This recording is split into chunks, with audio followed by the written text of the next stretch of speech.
So the IIBA Australia chapter acknowledged the traditional custodians of the country throughout Australia and recognise their continuing connection to land, waters and culture. The Perth branch would like to acknowledge that this meeting is being hosted on the traditional lands of the Noongar Whadjuk people. The Perth branch itself, I have the privilege of chairing a wonderful group of people, one of whom is presenting this evening, Erin. We've also got Nicole, Tamsin and Anne-Marie working in events. Education, some of you may have come across Ant Erickson. Robbie Bio does the marketing for us, so you may have received some communications from him about this event and also about some of the study group things that have been going on recently. In terms of the study groups, there's a number of them that are still about to begin this year. The data analytics one in Adelaide, which is due to start in October. Hobart is due to kick off an agile one shortly. Melbourne has got a couple starting up this month as well, a traditional BAVOC one and an agile one. Perth, we've got our second group starting up fairly soon. So shout out to anybody who wants to join up. I think it's fairly close to beginning, I think it's next week. And then Sydney's got an agile one in October, November as well. And just a reminder that they are still all being run virtually. So you can sign up from pretty much wherever you happen to be. So BAPW, what used to be called BAPD, the theme being Grow, Innovate and Connect for this year. And as the name suggests, it is a week-long event. Registrations have already opened. The link there to be able to sign up. So it'd be great to have as many people as we can get at this event. It promises to be really good. Combination of workshops, presentations, and other formats as well, with keynote speakers too.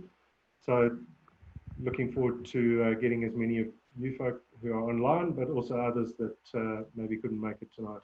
In terms of mentoring, Australia, there's corporate and public mentoring programs.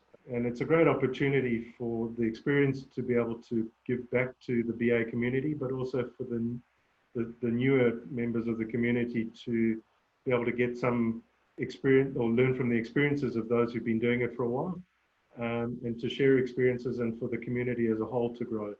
So if you're interested, to get in touch with your local branch, and I'm sure they will be more than happy to give you some more information about how it works locally. Recent virtual events, so there's been quite a lot, and just noticed my mug up on the top right-hand corner of that picture. But we've had a really wonderful turnout in terms of getting people logging in and joining up for the virtual events. It's been quite an experience, I think, for everybody, and good to just keep the community going as well. So as far as tonight is concerned, I imagine some of you have already been on some of these events, so I'll keep this fairly quick in terms of the different ways that you can communicate. There's the chat if you've just got a general comment to make. If you've got questions, please feel free to use the Q&A, and we will curate those questions, and we'll answer as many, if not all of them, at the end of the session. We'll try and keep the questions for the end, unless something comes up that Erin spots that she would like to tackle as she goes.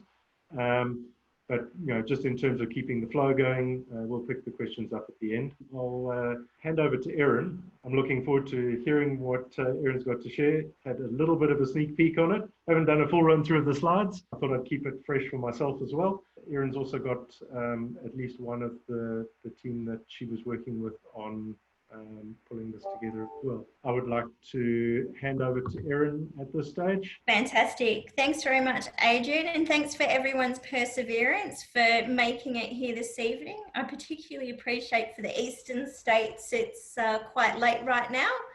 So thanks very much. And hopefully the clickbait title got everyone's interest. Just checking, Adrian, before I get too far into it. Can everyone see my slides? All right, so what we're going to walk through tonight is a few learnings from startups. So as Adrian alluded to before, two of the people who are involved in the case study that I'm going to talk about tonight are on tonight's call, but Adrian's making sure that they're muted. so that they've got no right of reply as I'm speaking. But we might see if they're brave enough to pop up for questions and answers. The good news is, as Adrian mentioned before, there's audience participation. So at various points, I'll be encouraging you to either share via the chat feature. It's great that I can see a few of you around the country have already popped in comments there, so that's good to see.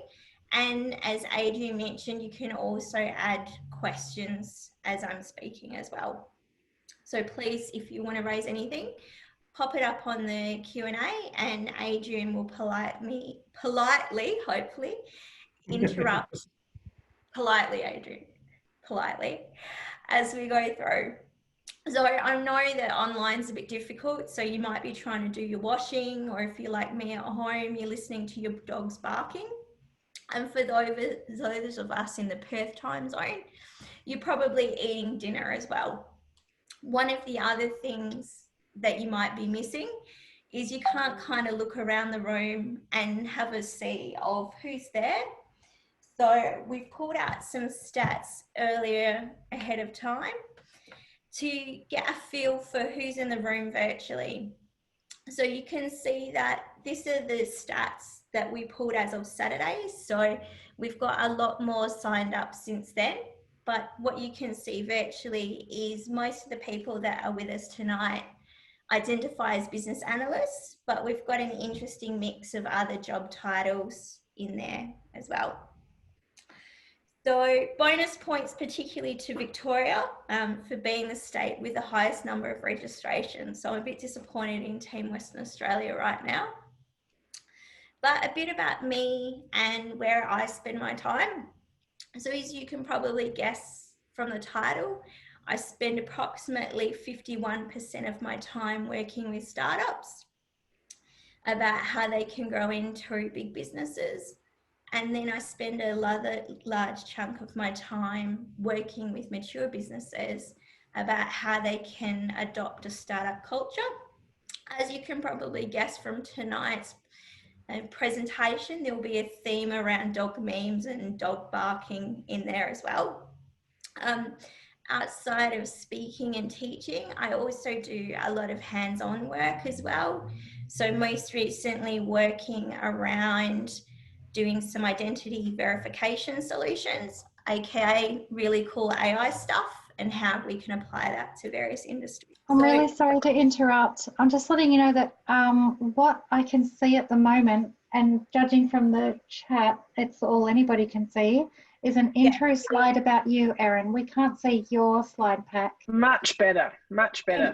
Slide saying my startup. That's a bit more fun, isn't it? Yay, that's much better. Thank you. Sorry to interrupt, Erin. All right, cool. So now this makes a bit more sense when you can see the photos, doesn't it? All right, so I was talking about my startup qualifications. First and most importantly is my interpretive dance ability. So you need to have a good sense of humour. That's me doing some very quality interpretive dance there. It's also important, a lot of people talk about your experience of failing. So I have had my own startup, which in various metrics would be considered an epic fail. On others, as it exists in a very different form, others might consider that a success. The other thing that you guys are probably going to find out this evening is I'm really good at death by PowerPoint.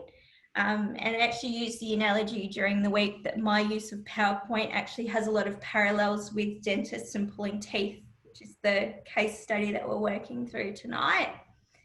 And most importantly is I have a serious addiction to coffee, which kind of helps keep pace with what I do.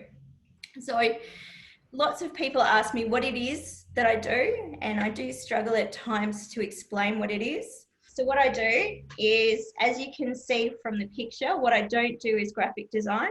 I work with lots of big words like innovation and startup. So what you can see on the left-hand side is the lovely Chris and Cav who are on tonight's call. So take magical ideas from founders and work with them to translate that into something that's tangible. So both from a development point of view, and also from getting funding point of view as well.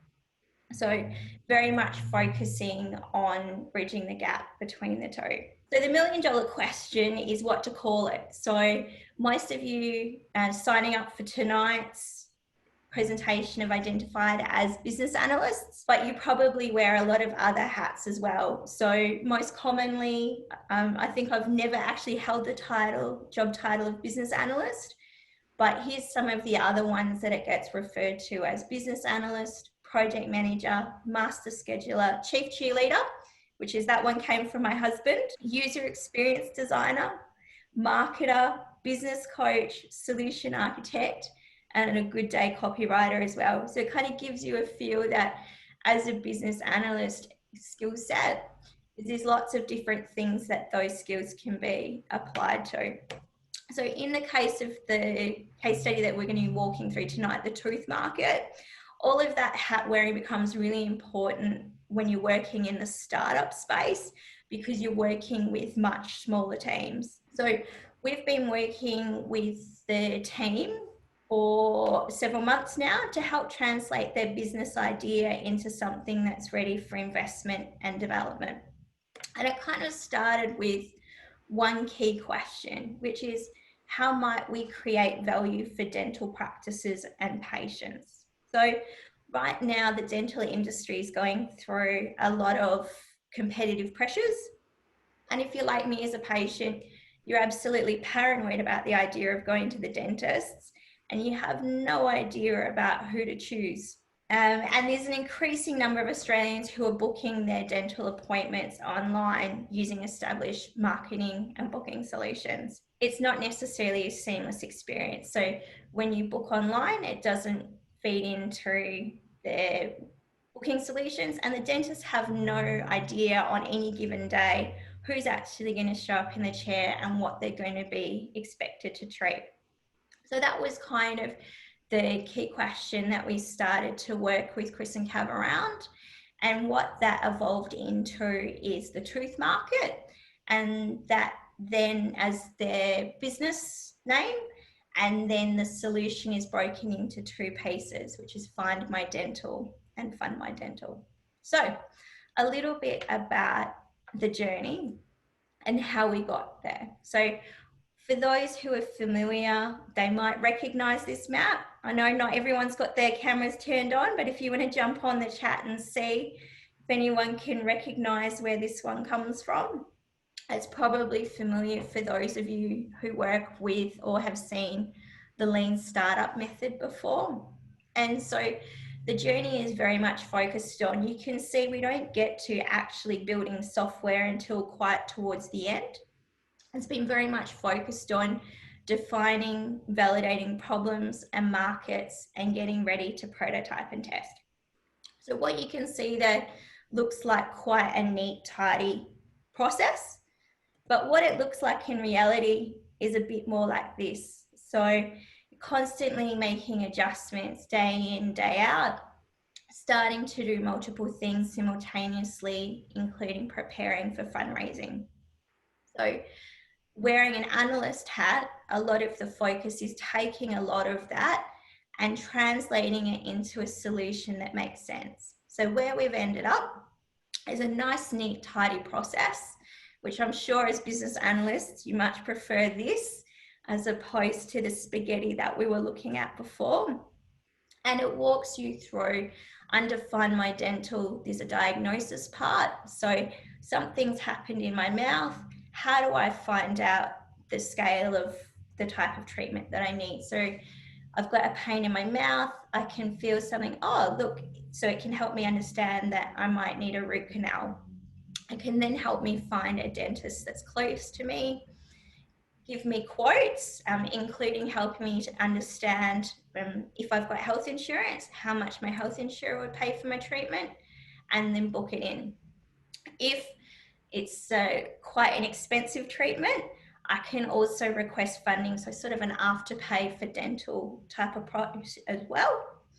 And we'd all know there's a back end as well. So practices can also jump in and take control of the information that they can see from patients.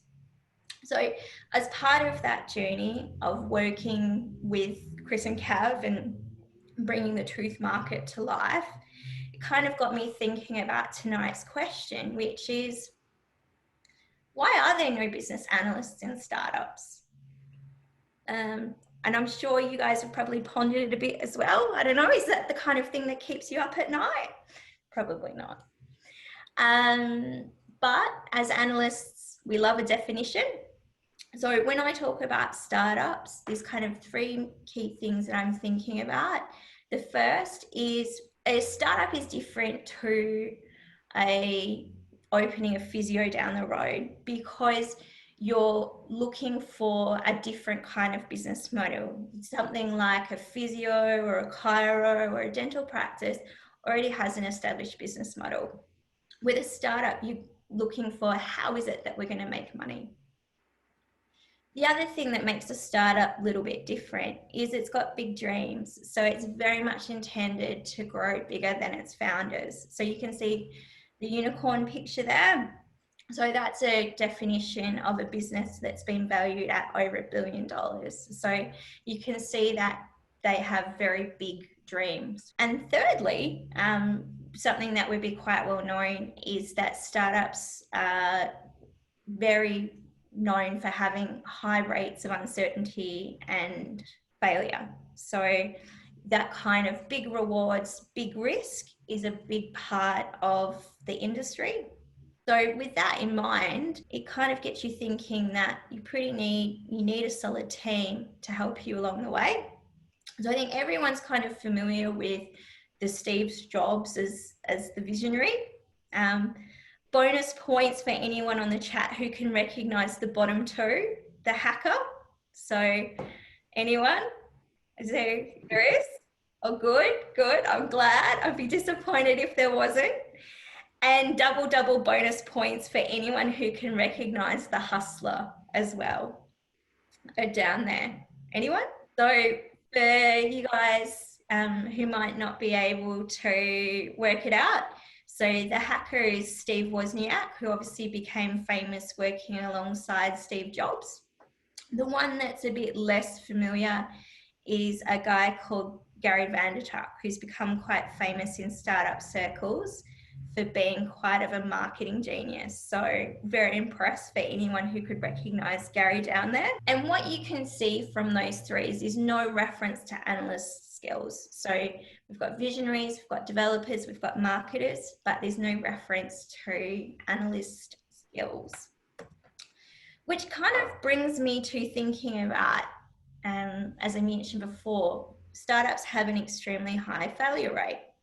So what is it, when you look at the top reasons why startups fail, when you start to look through that list, what you can see is that analyst skills are really powerful. No market need, that relies on analysis, not the right team. Well, we're analysts, so obviously we're going to make any team fun. Poor product, again, core part of being a business analyst. And we have a laser-like focus on our customers. So you can see the value of business analysis skills in that space. So that's the first reflection tonight, is very much own the business analysis skills that you've got. So whether you're working in a startup setting or whether you're working in a corporate setting, whether you've got the title of business analyst or whether you don't, is very much think about those core skills and how they add value to the organizations that you work with.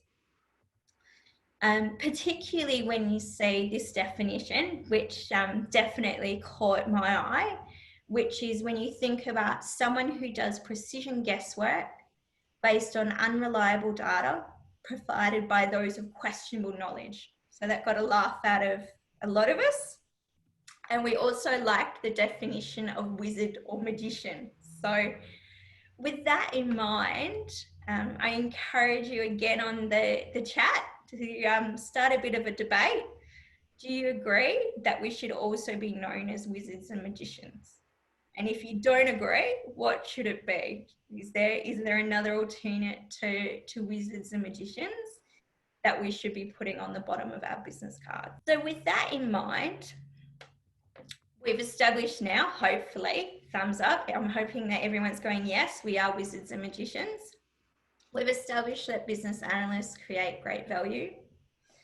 And in a startup, there's a lot fewer hats to go around. So you can't be just the business analyst. In a corporate setting, a lot of the time you're working in a team that's got a project manager, aka the dark side. You've got a solution architect, you've got testers, you've got multiple quite technical roles. In this kind of space, you don't have that luxury. One of my colleagues introduced me to the idea of T-shaped people, which I'll interpret through dance for you all. So that's a T-shaped person. And it's very much about flexing to be able to have a core skill, which for me apparently is creating process maps. Anytime there's mention of a process map, eyes just swivel that way, or a customer journey map, which means that you've got a core skill in which you're capable of, but you also complement that as well. And what you can see from the picture here is that very much you can get a lot more work done with a smaller number of people. And what that sort of very T-shaped person, what are we doing? T-shape, is that you need to have that particular mindset of being able to flex into a few different spaces and tackle things a little bit differently to add value, particularly in the startup space. So there's a few things that kind of fit with that mindset. The first one, which for me took a little bit and I still struggle with, is to lose about fear and uncertainty. So you're always doing requirements on shifting sands. So how do you do that? As Chris and Cav will attest, I spent a large part of this week trying to work out the total number of dental chairs in Australia. It is not a number that is readily available. And sometimes you have to learn to be okay with not knowing such an important number as the total number of dental chairs. And you can't think about all of the risks and all of the scenarios. You've just got to focus on what's happening now. And perfectionism is a really big reason why a lot of companies and individuals do struggle to get things to market quickly. So it is something that's very powerful. So when we first started working with Chris and Cav, I won't say, but they had a very detailed plan. It was more detailed than this 4-point plan that you can see here. But it's not like we would be used to working in a corporate setting where you've got strategic alignment, you've got detailed business plans, you've got customers to interview, you've got data to analyze. In a startup environment, you haven't got those foundations that you're used to working with. So how do you get around that? What we do is we worked a lot around the idea of anchoring. So how do you explain something that doesn't exist? There's only so much interpretive dance that you can do.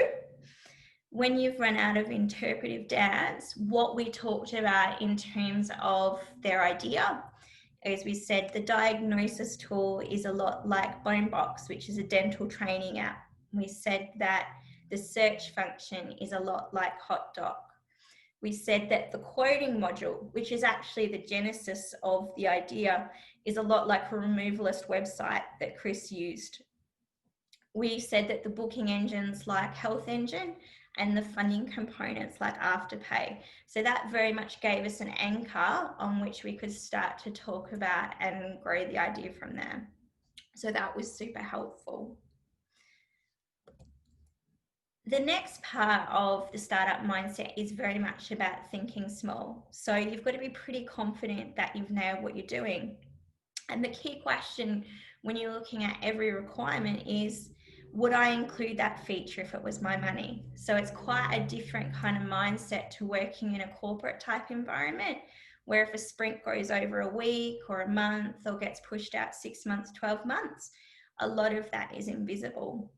So it's quite a different way to hold you to account for making sure that the requirements are absolutely spot on. And lots of people talk about agile as being part of the solution. but that's very much focused around their build part. So obviously there's things like design thinking and really starting to understand opportunities that comes into it well before any time we start talking about Agile. The flip side to that though, I just said think small, and now I'm saying dream big, a little bit confusing. So working with startups involve lots of late nights.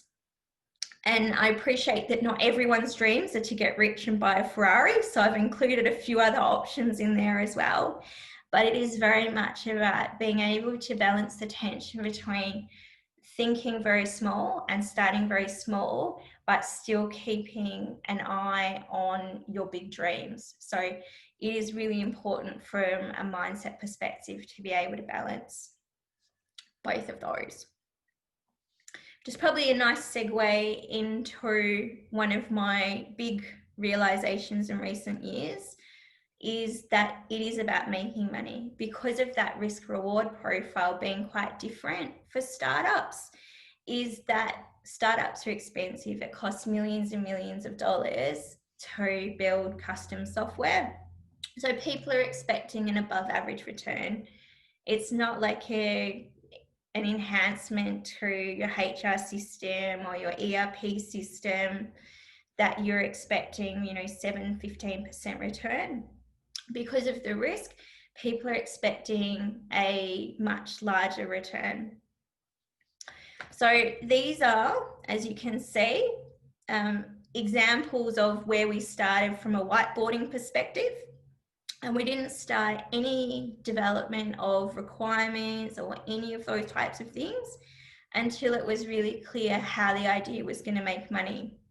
So you can see that lots of the initial sketches and whiteboarding sessions were very much focused around making sure that there were dollar signs against everything.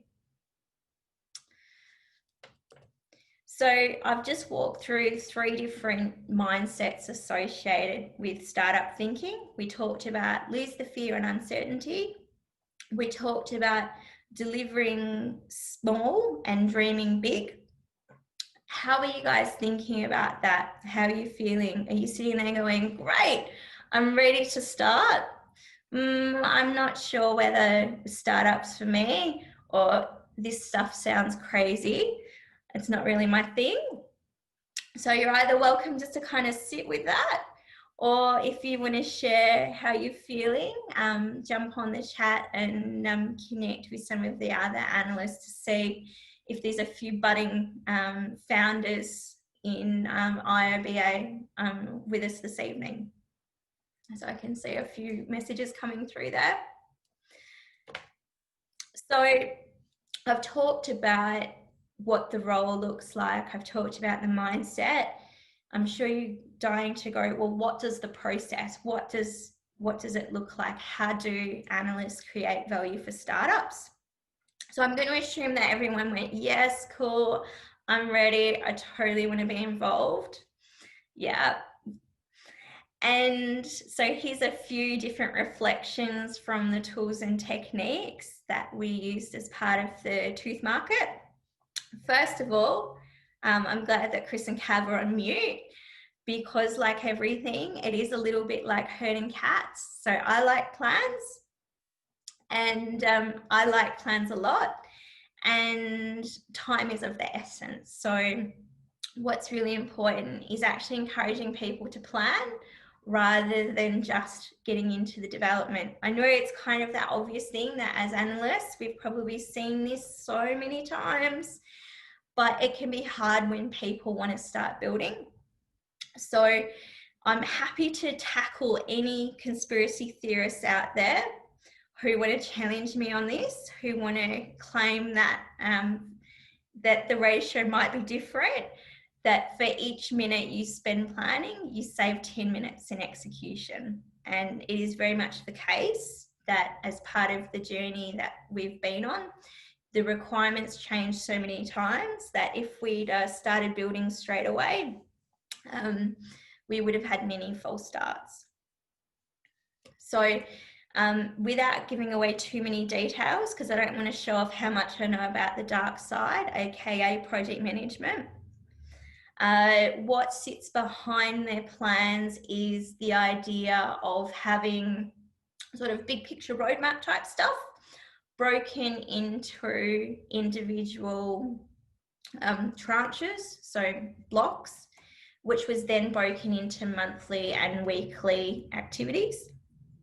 And I'm sure you guys would love a time box. Who loves a time box? Conveniently, I planned a holiday, so we had to make sure that everything was wrapped up before I went on holidays. There was a slight issue though, which was there was something that I left unfinished that I had to check up on.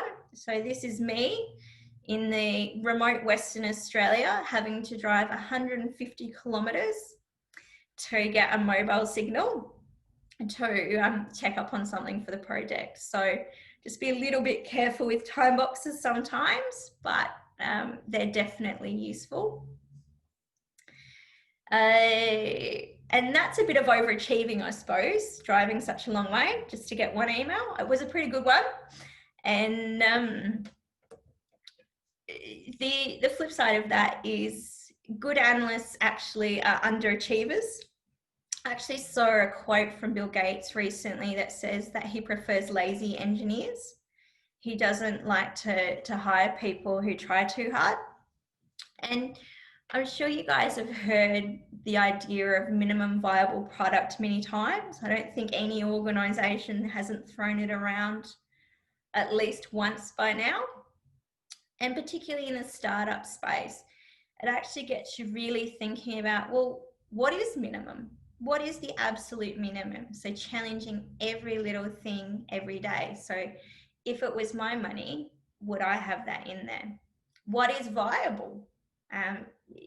So in this case, we're designing for investment. We're not designing for a full market launch. So what is it that would get investment as opposed to what would get full release? And then product. We talked about anchoring before. So what is it that we're actually building? And being able to describe that in 3 words or less.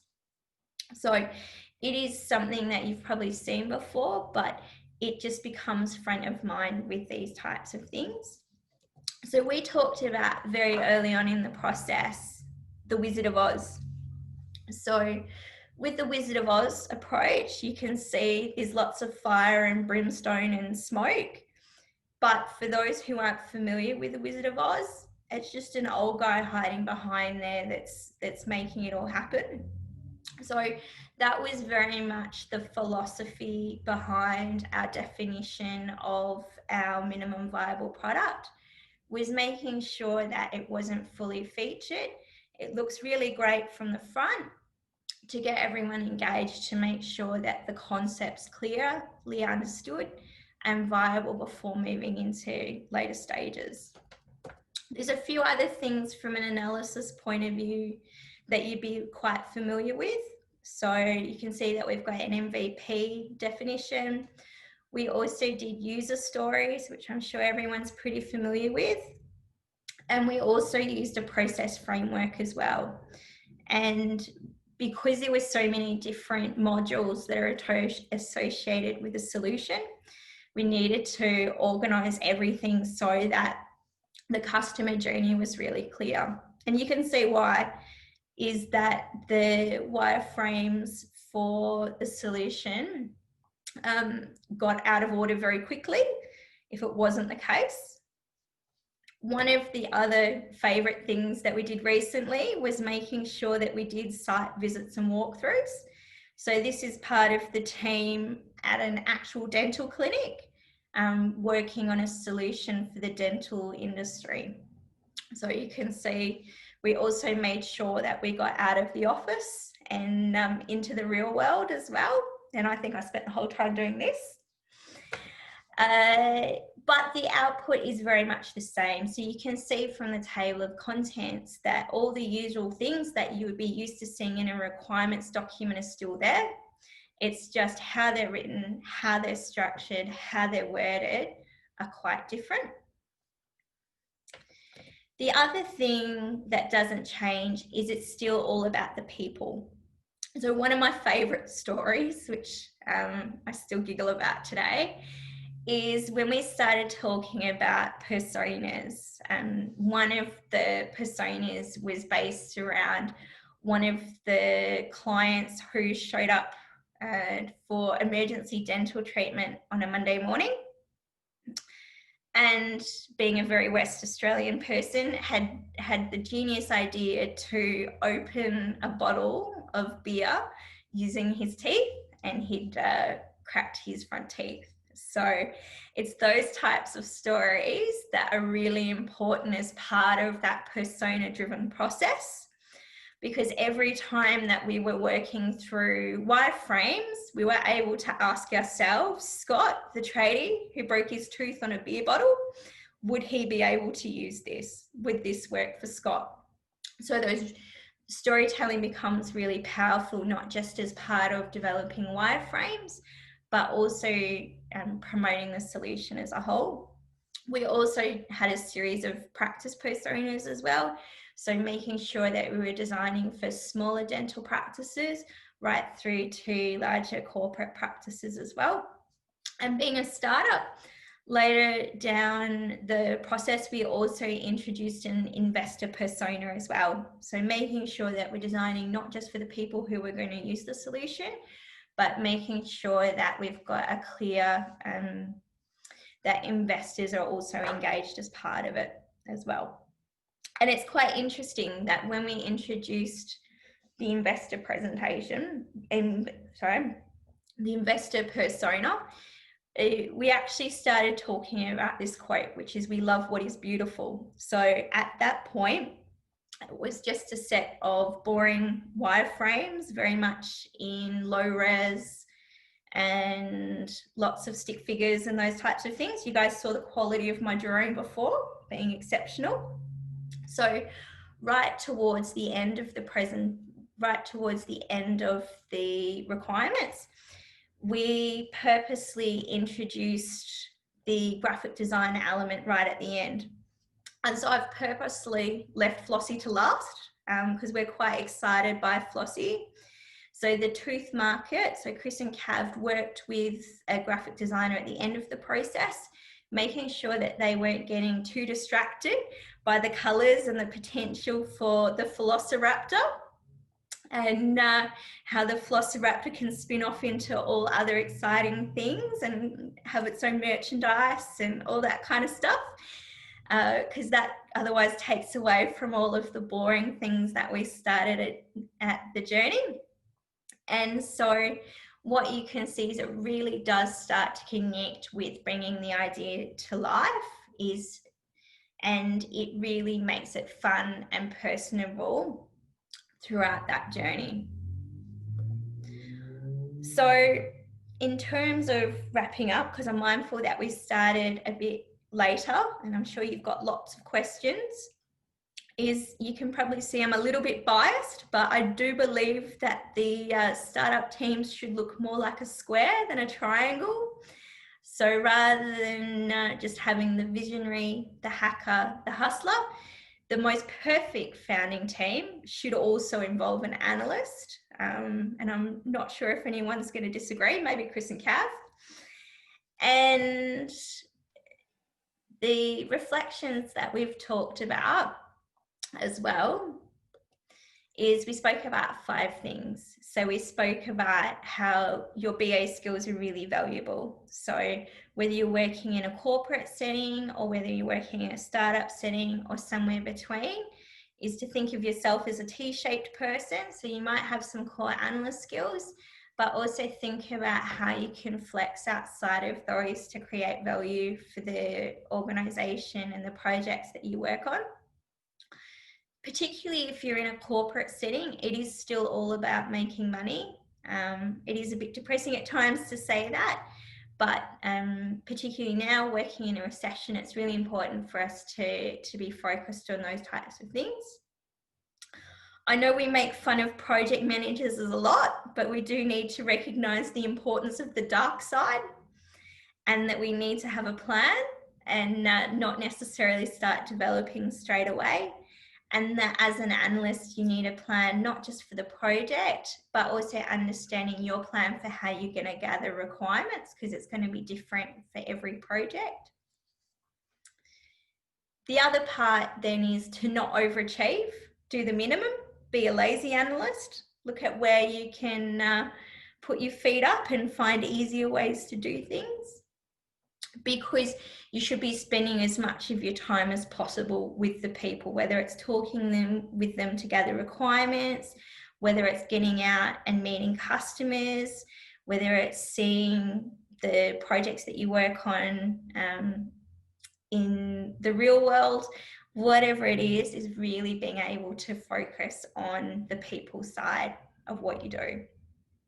So if you're interested and you want to follow Flossie's journey, so Flossie, the Flossiraptor, is going to be developed in the next little while. So watch this space. We'll have a moving Flossiraptor coming soon.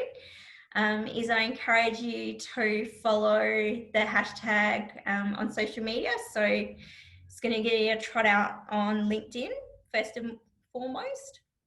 And I do like BA memes, so you're more than welcome to connect on LinkedIn to see the various BA memes that I tend to post. So I'm now going to hand over to Adrian, who is going to queue up a few questions.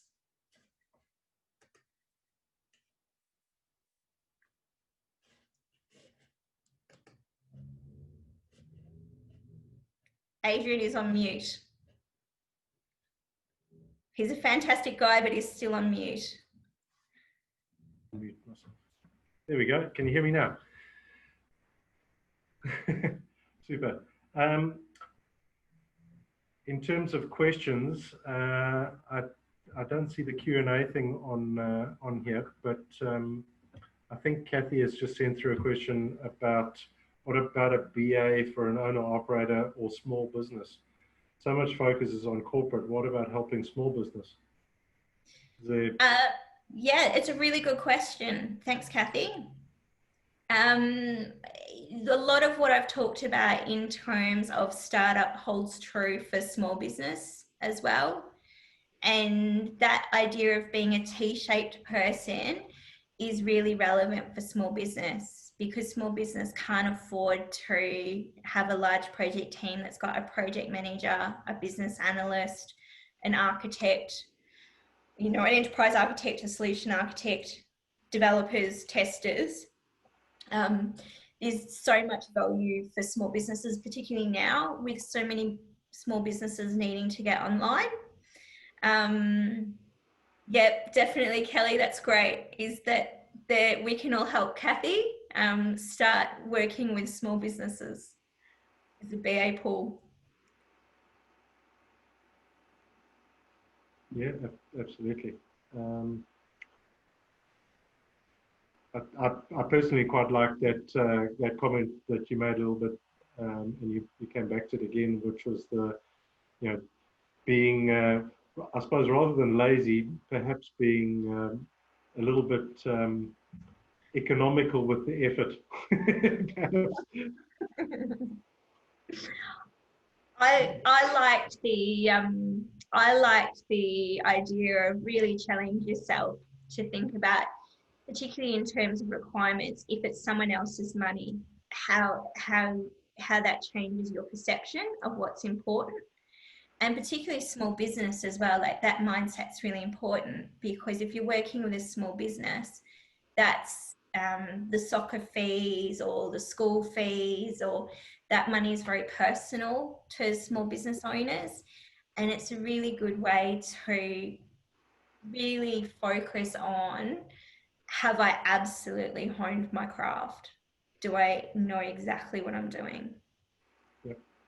It looks like we've just had a question come in from Mike Allen here, talking about how many on this call are involved with startups in any capacity. I don't know if Kathy has responded to that. I don't know if there's anybody else on the call that has been involved in any way.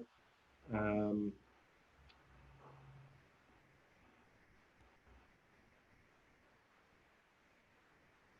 Everyone's got their phones off, so I can't even get a show of hands. Yeah, I was just thinking the same thing.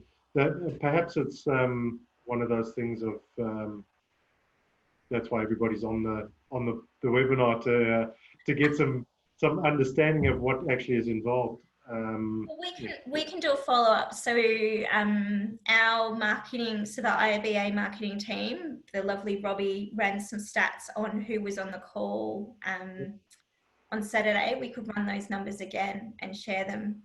Yep. With everybody. A question from Kate. What artifacts and documents are you creating for the startup? Everything. maybe in terms of some examples, like specific things that, if there are, sort of, more generic ones that BAs might be familiar with this. Oh, I was so very flippant. And Chris and Cav will attest to, they had a fantastic slide deck when they started. So most importantly was the financial modelling. So I mentioned that it is all about the money. So the start of the journey was really focused on nailing their financial model. So how were they actually going to make a decent rate of return from their idea? So a lot of time was spent around that. So understanding the different revenue streams. So that was kind of the first stage. So we did that. We did a business plan on a page. So using that lean startup type approach. In that stage, we also did personas, key messages. So all those types of things that you would expect to see in a marketing plan. We actually started with all of those marketing type deliverables before we got into requirements. And then in terms of the requirements themselves, we had an MVP statement, user stories, wireframes, functional and non-functional specifications. And then we also had test scenarios as well. Okay. So all of the things that you would usually expect to see, but kind of very much focused around a marketing and financial first type approach, and then really only getting into the wireframes right towards the end of the process. And deliberately, not talking about colours or graphic design until 2 weeks before the end of the project. Great, thank you. And Richard's question, I think, was fairly similar, talking about the key artifacts, and I think you've answered that very well.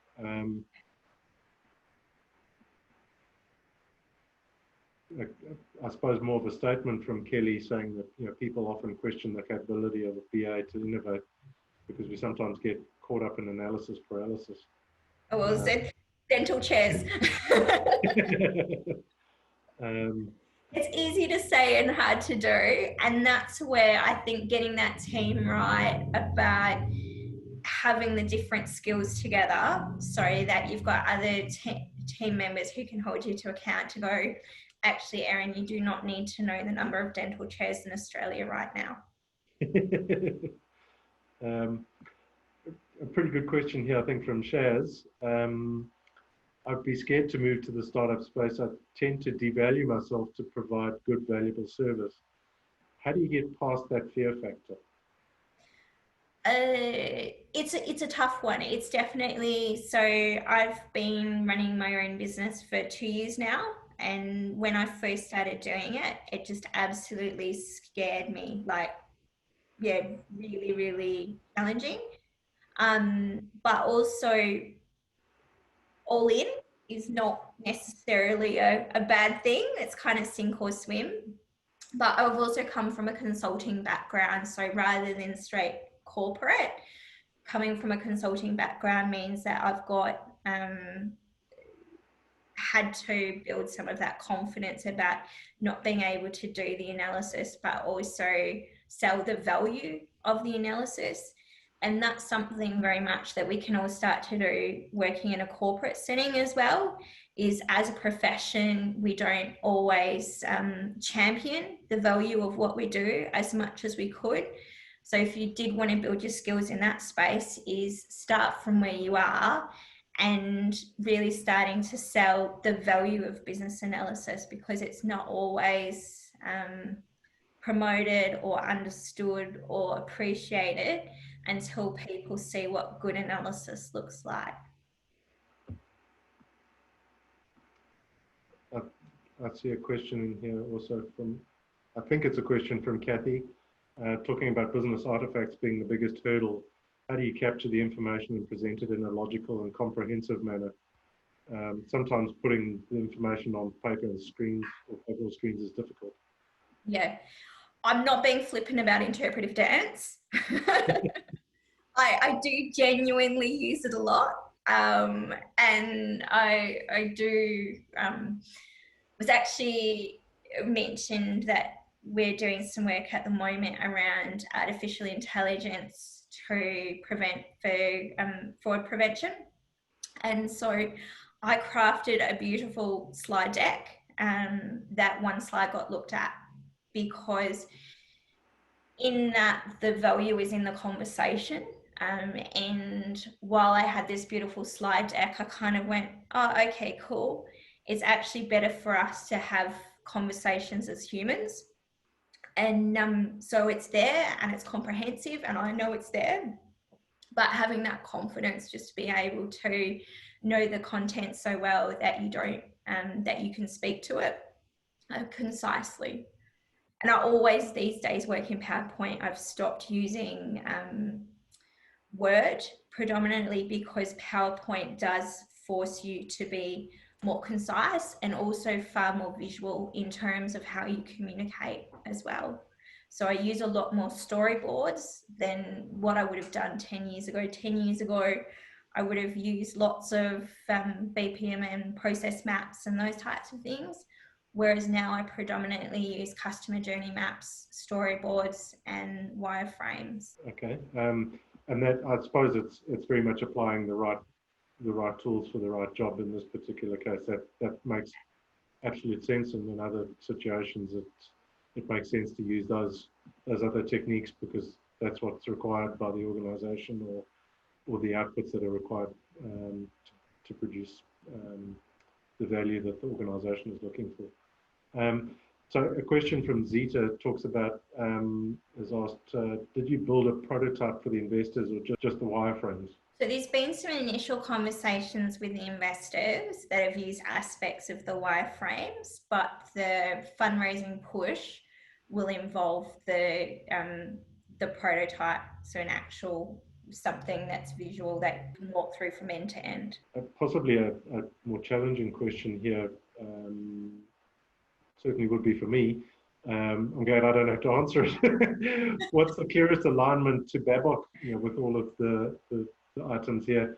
Her observation is it seems to be aligned with just about everything. Would that be a fair statement? Yeah, so particularly, I actually had a Babok slide in one of the early versions of this deck and I took it out. So I hoped that everybody here would be well and truly familiar with it. But if you kind of tick through all of the various processes and also the techniques that we're using straight out of Babok, yeah. Where there probably is the slight difference is that strategic alignment piece is quite different because normally Babok says start with strategic alignment.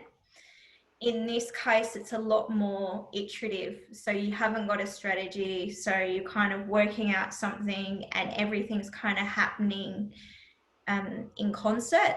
There's not that kind of, I think when we read Babok, we think of it as a quite linear thing of I do my strategic alignment, then I do this, and then I do this, and then, I verify, and verify is the last step.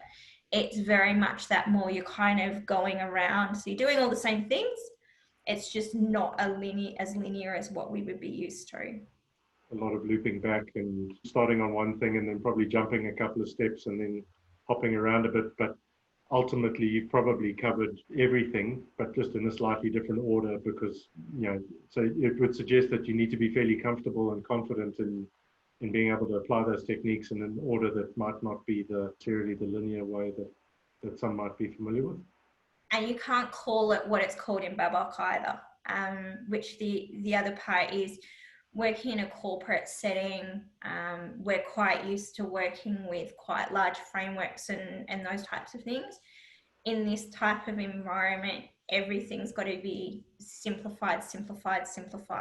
And that's a good thing, because if you kind of think in a corporate setting, rather than talking about verification and validation, it's actually quite helpful. A lot of stakeholders in the business would be really helpful just to hear of, hey, can you just check this, rather than I need you to verify these requirements for me. So we can still all of that more sort of casual way of how we gather requirements is still really relevant for a corporate setting. And another question that's coming from Richard, saying, does the MVP get often get revised? Not in this case, because we deliberately wrote the MVP statement quite towards the end, because we did a lot of the financial side of things and the marketing side of things before we got to the MVP statement. We were quite clear on what minimum was and what viable was and what product was. So we actually used that to anchor and constantly challenge ourselves, that every time we got a little bit excited with the wireframes and started to add, 30 more screens and go, hey, wouldn't it be cool if we had this or we had that? The MVP statement was really helpful for us to kind of come back and go, okay, well, how does this functionality relate directly to what we're trying to achieve from an MVP point of view? Question from Ant. I think we get a bit misty-eyed about startup founders and assume they have everything all worked out and all the answers for common BA dimensions. Is that the case, or is it a bit romanticized? And I suppose extending on that is, what is the value that the BA can bring? Is it extracting the ideas or formalizing them? I think formalizing them, because Chris and Cav are on the call, so I can say that they're really smart guys. So, and that might be a question for them to add to it, is what is the value that it brings? Is it extracting them or formalizing them? I think what they've shared with me is also the pace. So as two people who haven't been exposed to the tech industry before, they really did a great job at understanding the dental industry. But the technology industry, as I'm sure you're all familiar with, if you've never come across it before, there's lots of wrong turns and confusing dark alleys that you can go down. And our approach and that more kind of adding structure means that we can demonstrate progress quite quickly and move things along. But yes, I think if Ant's also talking about, do we get misty-eyed about startup founders? One of the other photos that I took out of this presentation was one of me and one of our other team members. The lights just went out. Awesome. Sitting up at, I think, midnight or 1 a.m. working on a Saturday night on this. So yeah, it is often romanticized, but it is not pretty. That is definitely, as you can see, the lights just went out here. There is no foosball table. There is no free beer Fridays. It's just a lot of coffee and hard work. Do I run agile ceremonies? I'm not allowed to use the A word. So working in this kind of environment means that we do them, but the team don't know that we're doing them. So we wouldn't call it a retrospective, or we wouldn't call it a stand-up, or we wouldn't call it any of those kind of things. So there's large aspects of that we do, but it's not, it's a lot more casual in terms of how it's done. I think Cav jumped in there as well. So, which is great. Thanks, Cav. Thanks, Cav. Then a question from, I'm not sure who this is, but what type of information in your business plan, what type of information in the business plan is most valued by investors? As I suppose the question. how they're going to make money. Fair enough. What if I go, who wants to buy it and how much are they going to take? Yeah. Everything else is window dressing, and that took me, again, over the last few years, it's taken me a little while to work out is, you know, I'm very altruistic at heart. So, oh, we want to save the planet, or we want to save this, we want to save that. And there is a really compelling why that sits behind the tooth market. So Chris and Cav are very much for dentists, you know, by dentists for dentists, and it's about addressing some structural issues in the dental industry. Because I'm sure we all would like to know what's going on, and making sure that we're not being overcharged as well as patients. But having said that, custom development and startups is really expensive. And for someone to put in their own money and invest in something, they've got to be pretty confident in the financial model that sits behind it. And they've also got to be confident that the team know what they're doing as well. So they're not going to get their startup funding and then put in a foosball table and drink beer on Fridays. That they're going to work solidly to deliver what they say that they're going to do. Which is Chris and Cav, of course. They're the ones that are also up at midnight answering the questions and getting things done. I'll put it out and say any last few questions, mindful of the time and the fact that, you know, particularly for the folk over on the East Coast, it is getting a bit later. It's just after 9 over there.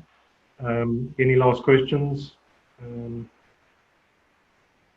Just give it a minute, or give it a few seconds and see if anything comes through. Up. How did they pay for your services? So milestone based. Sorry? It's milestone based. Okay. It looks like that might be the last question. Good incentive to get things done. Very true. Yep. Did you just see a note from Kelly just saying thanks for not shutting down the chat? So we might want to, if there's people that want to drop off, they're welcome to drop off. Yeah. If there's people who want to hang around and keep chatting, they're more than welcome to as well. Can everybody see what I'm sharing on the screen? Because it's all of a sudden disappeared for me. Yes, can see it. Erin's contact details. I think she shared you know, that she's very happy to connect with anybody through LinkedIn. So if you'd like to get more information or find out a bit more about her journey, please feel free to get in contact with her. These slides will obviously be shared via SlideShare as well, and the recording of this will be up online in the next couple of days for those who couldn't make it. The next session, we've got Chris Hewitt, and I hope I pronounced that correctly, presenting on the 5 tips for persuading decision makers via video, a particularly topical discussion in today's times.